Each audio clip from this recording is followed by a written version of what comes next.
In an interview with the Associated Press Tuesday, the director of the CDC said an estimated 80,000 Americans died of the flu and complications related to it last winter. Officials also say the death toll is preliminary and may go up. In recent flu seasons, flu-related deaths have ranged from about 12,000 to about 56,000. Last year's vaccine was about 40% effective, which is on the low side for the vaccination. Last year, a record number of people in the United States died of the flu. The CDC reports that 80,000 people died. Like I said, that's a record. It's the highest number since the CDC began tracking flu deaths in 1976. The previous record was 56,000 in 2012 to 13. Last year was way worse by a high margin. There were a record number of hospitalizations at around 900,000. The previous record was 710,000 in 2014 to 15. There were 180 child flu deaths, the highest since the H1N1 flu epidemic of 2009. It's the highest number of child flu deaths in any regular season. 80% of the children who died from the flu last year were unvaccinated. Speaking of which, vaccinate your kids. Yes, last year's vaccine wasn't matched as well as many other years have been, and sometimes that happens, but every bit helps, and not vaccinating means you get no protection instead of suboptimal protection. I mean, 80,000 people died. Do you remember how much the country lost its mind about Ebola a few years ago? You know how many people caught the disease and died in the United States? None! And we were going crazy. 80,000 people. Imagine if we covered the news on influenza like we did things like Ebola. Imagine if we tallied up the deaths every day, told you about the kids who died, profiled them in the news. Would that make a difference? Because right now we're pretty much sweeping 80,000 deaths under the rug. I cannot tell you how many tweets I see from supposed experts minimizing the flu. Proper hand washing is the first and best line of defense. Not going out in the world when sick will help too. But for the good of others, as well as yourself, herd immunity is also a really, really, really good thing. And the only way to get that is with immunization. In the 2017 to 2018 flu season that broke all kinds of records, normally between 54,000 people a year die in the U.S. from the flu. By the way, are you okay with that? You know what that means? That means conventional medical doctors are piss poor at being able to treat the flu. Much of the hysteria is being generated by a mainstream media that has prioritized sensationalism over investigating and reporting the truth. Government bureaucrats are also exaggerating the threat of this virus and appear to be enjoying the power and control that fearful people are willingly handing over to them. One coronavirus bureaucrat even told us that we can no longer go to the grocery store, so we should just starve.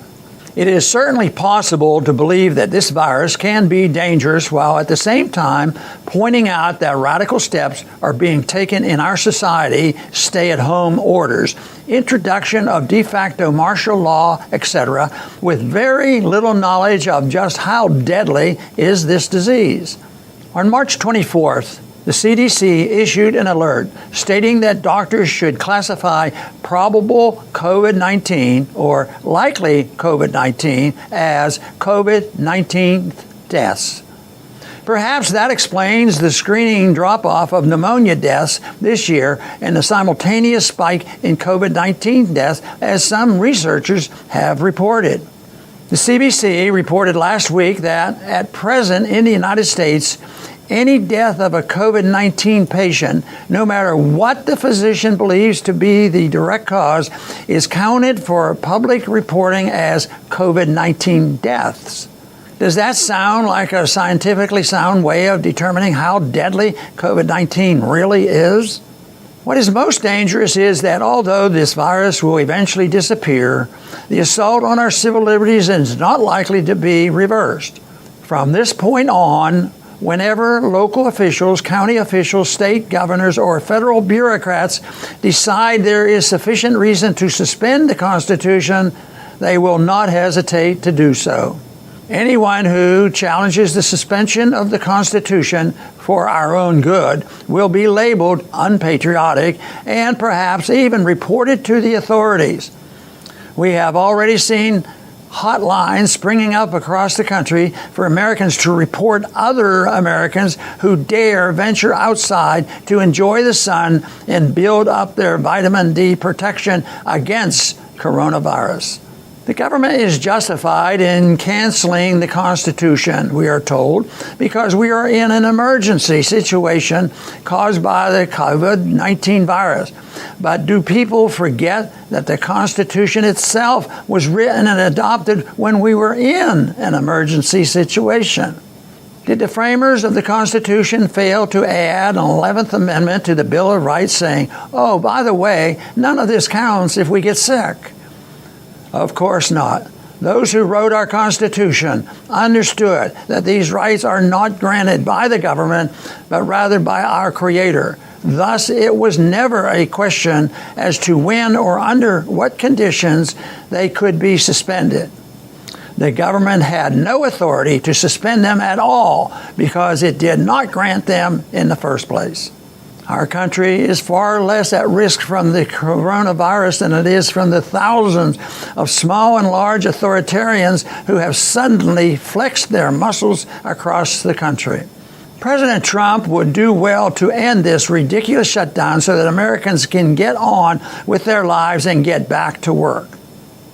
Americans should remember the tyrants who locked them down next time they go to the ballot box.